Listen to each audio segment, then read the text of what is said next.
ജ്യോതിഷത്തിൽ 27 നക്ഷത്രങ്ങളാണ് നമുക്കുള്ളത്. അശ്വതി, ഭരണി, കാർത്തിക എന്നിങ്ങനെ തുടങ്ങി രേവതി വരെയുള്ള 27 നക്ഷത്രങ്ങൾ, 27 നാളുകൾ. ഇതിൽ ഓരോ നാളിനും ആ നക്ഷത്രത്തിൻ്റെതായ അടിസ്ഥാന സ്വഭാവം അഥവാ പൊതു സ്വഭാവം എന്നൊന്നുണ്ട്. ആ നക്ഷത്രത്തിൽ ജനിക്കുന്ന വ്യക്തിയുടെ സ്വഭാവത്തിൽ, ആ വ്യക്തിയുടെ ജീവിതത്തിൽ ഈ നക്ഷത്രത്തിന്റെ സ്വഭാവം നമുക്ക് തെളിഞ്ഞു കാണാൻ സാധിക്കുന്നതാണ്. അതായത് ഉദാഹരണത്തിന് അശ്വതി നക്ഷത്രത്തിൽ ഒരു കുട്ടി ജനിച്ചാൽ ആ കുട്ടിയുടെ ജീവിതത്തിൽ ഉടനീളം ആ നക്ഷത്രം പ്രദാനം ചെയ്യുന്ന അടിസ്ഥാന സ്വഭാവം നമുക്ക് കാണാൻ സാധിക്കും. അങ്ങനെ 27 നക്ഷത്രങ്ങളുടെയും അടിസ്ഥാന സ്വഭാവം നോക്കുന്ന സമയത്ത് ഇതിൽ 5 നക്ഷത്രക്കാർക്ക് കണ്ണ് അല്ലെങ്കിൽ കരിങ്കണ്ണുള്ളതായിട്ട് നമുക്ക് കാണാൻ സാധിക്കുന്നുണ്ട്. ഇതിവരുടെ സ്വഭാവ സവിശേഷതകൾ കൊണ്ടും ഇവരുടെ ചിന്തയിൽ ഉണ്ടാകുന്ന കാര്യങ്ങൾ കൊണ്ടും പിന്നെ ഇവരുടെ ദൃഷ്ടിയുടെ തീക്ഷണ കൊണ്ടുമൊക്കെയാണ് ഇത്തരത്തിൽ ഈ 5 നാളുകാർക്ക് കരിങ്കണ്ണുള്ള നാളുകളാണ് എന്ന് പറയുന്നത്. ഇന്നത്തെ അധ്യായത്തിൽ പറയാൻ പോകുന്നത് ആ കരിങ്കണ്ണുള്ള 5 നക്ഷത്രങ്ങൾ ഏതൊക്കെയാണ്, എന്തൊക്കെയാണ് ഈ നക്ഷത്രക്കാരുടെ പ്രത്യേകത എന്നുള്ളതാണ്. ഞാൻ ഈ പറയുന്ന കാര്യങ്ങൾ പൂർണ്ണമായിട്ടും കേട്ടു നോക്കുക. കേട്ടിട്ട് നിങ്ങളുടെ അഭിപ്രായങ്ങൾ തീർച്ചയായിട്ടും എല്ലാവരും പറയണം. ഞാൻ പറയുന്ന കാര്യങ്ങൾ ശരിയാണെങ്കിൽ ശരിയാണെന്നും തെറ്റാണെന്നുണ്ടെങ്കിൽ ധൈര്യമായിട്ട്, തിരുമേനി അങ്ങ് പറഞ്ഞ പോലല്ല, അങ്ങയുടെ പഠനം തെറ്റാണ് എന്നുള്ളത് ധൈര്യമായിട്ട് പറയാവുന്നതാണ്. എന്തായാലും കേട്ടു നോക്കൂ, കേട്ടിട്ട് അഭിപ്രായം പറയൂ. ഇതിൽ ഒന്നാമത്തെ നക്ഷത്രം എന്ന് പറയുന്നത് അവിട്ടം നക്ഷത്രമാണ്. ഈ അവിട്ടം നക്ഷത്രക്കാരുടെ ഏറ്റവും വലിയ പ്രത്യേകത എന്താണെന്ന് വെച്ചാൽ, ഇവരേതെങ്കിലും ഒരു കാര്യം നോക്കിയിട്ട്, എന്തെങ്കിലും ഒരു കാര്യത്തെ ദൃഷ്ടി വെച്ചിട്ട് ഇവർ പറഞ്ഞു കഴിഞ്ഞാൽ അത് അച്ചിട്ടായിട്ടുള്ള കാര്യമായിരിക്കും. അത് അതുപോലെ നടക്കും. ചില സമയത്ത് ചില ഇടങ്ങളിലൊക്കെ ഇവർ കയറി അഭിപ്രായം പറഞ്ഞു കളയും. ഇവർ പറയുന്ന അഭിപ്രായം പറഞ്ഞു കഴിഞ്ഞാൽ വെട്ടൊന്ന് തുണ്ടം 2 എന്നുള്ള രീതിയിലുള്ള കാര്യമായി മാറുന്നതായിരിക്കും. അത്രയധികം ആ ഒരു നോട്ടം അല്ലെങ്കിൽ ദൃഷ്ടി അല്ലെങ്കിൽ കരിങ്കണ്ണ് ഏക്കുന്ന ഒരു നക്ഷത്രമാണ് അവിട്ടം നക്ഷത്രം എന്ന് പറയുന്നത്. ജ്യോതിഷപ്രകാരം അവിട്ടം നക്ഷത്രത്തെ നമ്മൾ വിശകലനം ചെയ്യുന്ന സമയത്ത് ഒരുപാട് ദീർഘദൃഷ്ടിയും ഒരുപാട് ദീർഘചിന്തയുമുള്ളവരാണ് അവിട്ടംകാരെന്ന് കാണാൻ സാധിക്കും. ഇവരുടെ മനസ്സ് എപ്പോഴും ഇങ്ങനെ ചിന്തിച്ചുകൊണ്ടിരിക്കുന്ന മനസ്സായിരിക്കും. ചിലര് കൂടുതലായിട്ട് ഒരു സംശയാലുക്കളുമായിരിക്കാൻ സാധ്യതയുണ്ടെന്നാ പറയുന്നത്. അതുകൊണ്ട് എപ്പോഴും ഇവരിത് എന്താണിത്, ഏതാണിത്, എങ്ങനെയാണിത് എന്നൊക്കെ പറഞ്ഞ് ഒരുപാട് കാര്യം ഇങ്ങനെ ഉള്ളിലിട്ട് അലട്ടി ചിന്തിച്ചുകൊണ്ടേയിരിക്കുന്നവരാണ് ഈ അവിട്ടംകാര്. ഇവരുടെ ചിന്തയാണ്, ഇവരുടെ ചിന്തയിൽ ഉരുത്തിരിയുന്ന കാര്യങ്ങൾ വെച്ച്, ഇവരുടെ ദീർഘദൃഷ്ടി വെച്ചാണ് ഇവർ ഓരോ കാര്യങ്ങൾ കണ്ടിട്ട് ഈ അഭിപ്രായങ്ങൾ പറയുന്നത്. നമ്മൾ പുറത്തു നിന്ന് നോക്കുന്ന സമയത്ത് നമ്മൾ വിചാരിക്കുന്നത് എന്താ, അവൻ കണ്ണു വെച്ചു, അല്ലെങ്കിൽ അവൻ കണ്ട ഉടനെ അങ്ങനെ പറഞ്ഞു, അങ്ങനെ നടന്നു എന്നാണ്. എന്നാൽ അതിന്റെ പിന്നാമ്പുറത്ത്, അതിന്റെ രഹസ്യ കാര്യം എന്ന് പറയുന്നത് അവരുടെ മനസ്സിൽ അത്രത്തോളം അവർ ചിന്തിച്ച് അവർ ഉരുത്തിരിഞ്ഞ് അവരുടെ നാവിൽ വിരിയുന്നതാണ് അവർ പറയുന്ന കാര്യം, അവർ നോക്കി പറയുന്ന അഭിപ്രായം എന്ന് പറയുന്നത്. അതുകൊണ്ടാണ് പലപ്പോഴും അവിട്ടംകാരിങ്ങനെ പറഞ്ഞു കഴിഞ്ഞാൽ അവർ കരിങ്കണ്ണരായിട്ടും അല്ലെങ്കിൽ അവർ പറഞ്ഞാൽ അച്ചിട്ടാണെന്നുള്ള രീതിയിൽ സംഭവിക്കുന്നത് എന്നുള്ളത്. അപ്പൊ അവിട്ടം നക്ഷത്രമാണ് ഈ കരിങ്കണ്ണുള്ള നാളുകളിൽ അല്ലെങ്കിൽ ഉണ്ട് എന്ന് പറയപ്പെടുന്ന നാളുകളിൽ ഒന്നാമത്തെ നക്ഷത്രം. രണ്ടാമത്തെ നക്ഷത്രം എന്ന് പറയുന്നത് ആയില്യം നക്ഷത്രമാണ്. എന്താണ് ആയില്യംകാരുടെ പ്രത്യേകത എന്ന് പറയുന്നത്? സർപ്പദൃഷ്ടിയുള്ള നാളുകാരെ ആയില്യംകാരെന്നാ പറയുന്നത്, അല്ലേ? നമ്മളെപ്പോഴും പറയും അയലത്തൊരായില്യം ഉണ്ട് എന്നുണ്ടെങ്കിൽ അയല് മുടിയും, അല്ലെങ്കിൽ നമ്മുടെ അയലത്തൊരായില്യം വന്നു കഴിഞ്ഞാൽ നമുക്ക് ദോഷമാണ് എന്നൊക്കെ പല രീതിയിൽ പറയും. എന്നാൽ നമ്മൾ ജ്യോതിഷം പഠിച്ചവർക്കറിയാം, ഒരിടത്തും ആയില്യം അയൽദോഷം ഉണ്ടാക്കുന്ന നാളാണ്, അല്ലെങ്കിൽ അയലത്തൊരായില്യം വന്നാൽ വീട് മുടിയും എന്നൊരു സങ്കല്പമില്ല. ആയില്യത്തിന്റെ കാര്യം എന്താന്ന് വെച്ചാൽ, എന്തുകൊണ്ടാണ് സർപ്പദൃഷ്ടി എന്ന് പറയുന്നതെന്ന് വെച്ചാൽ, ആയില്യം കൊണ്ട് അയലിന് ദോഷം വരുന്നു എന്ന് പറഞ്ഞാൽ ഇവരുടെ ഈ പൊതു സ്വഭാവമാണ്. അതായത് ആയില്യം നക്ഷത്രക്കാർ ഒരു കാര്യം കണ്ണ് വെച്ച് ആഗ്രഹിച്ചു കഴിഞ്ഞാൽ അത് അവര് നേടിയേ അടങ്ങൂ എന്നുള്ളതാണ്. ഒരു കാര്യം അവർ സ്വന്തമാക്കണമെന്ന് വിചാരിച്ചു കഴിഞ്ഞാൽ അത് സ്വന്തമാക്കാൻ വേണ്ടി, അത് തൻ്റേതാക്കാൻ വേണ്ടി ഏതറ്റം വരെയും പോകാൻ മടിക്കാത്തവരാണ് എന്നുള്ളതാണ്. ഇത് തന്നെയാണ് അവർക്ക് ഈ കരിങ്കണ്ണുണ്ട് അല്ലെങ്കിൽ അയൽദോഷമുണ്ട് എന്നൊക്കെ പറയാൻ ഇടയാക്കുന്ന കാരണം എന്നുള്ളത്. ഉദാഹരണത്തിന്, നമ്മുടെ വീട്ടിൽ വളരെ സന്തോഷമായിട്ട് നമ്മളൊരു വസ്തു വാങ്ങി, അല്ലെങ്കിൽ ഏതെങ്കിലും ഒരു കാര്യം നമ്മളുടെ വീട്ടിൽ വാങ്ങി.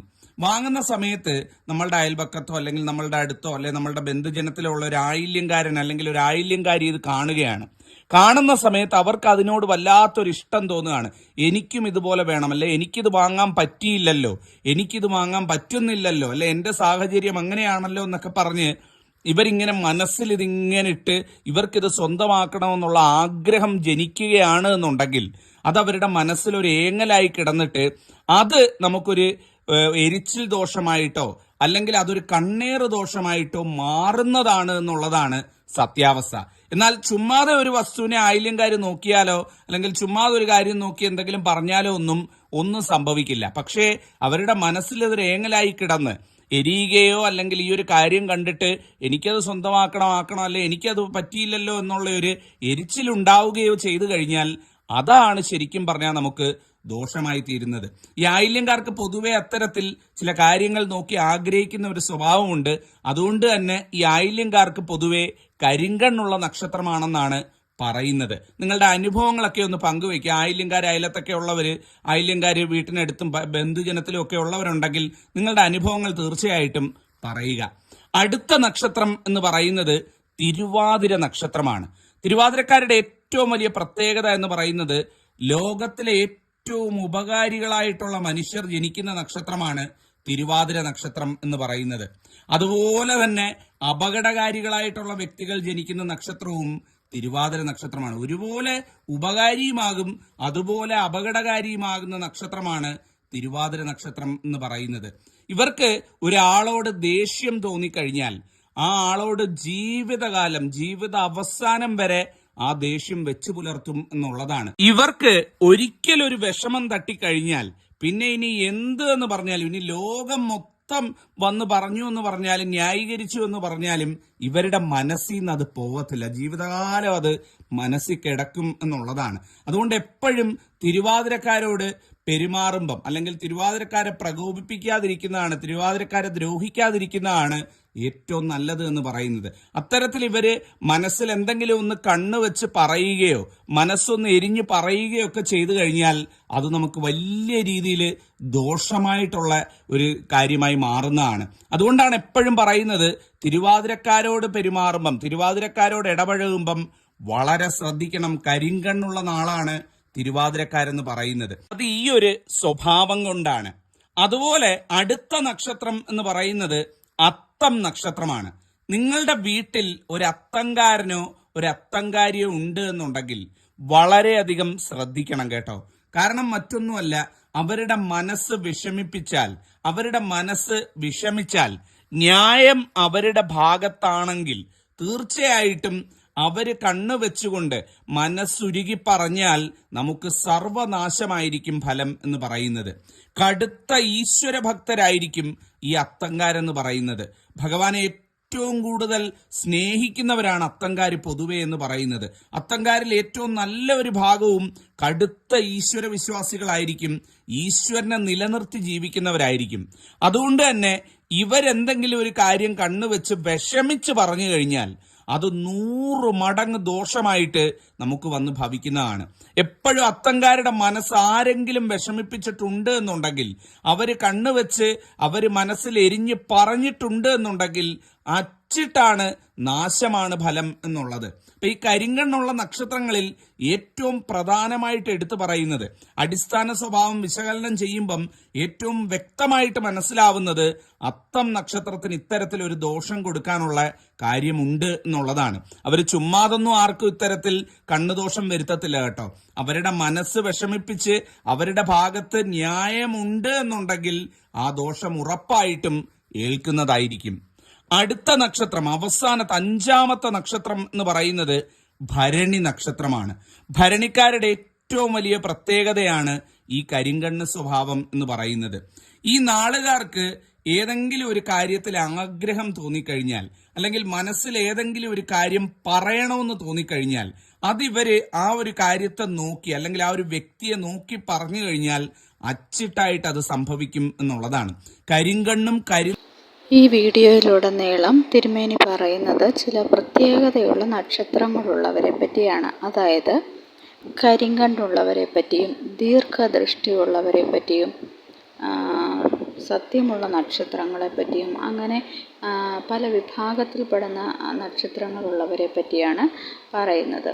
ചിലർ ചില കാര്യങ്ങൾ നോക്കി എന്തെങ്കിലും പറഞ്ഞു കഴിഞ്ഞാൽ അത് അച്ചട്ടായിട്ട് നടന്നിരിക്കും.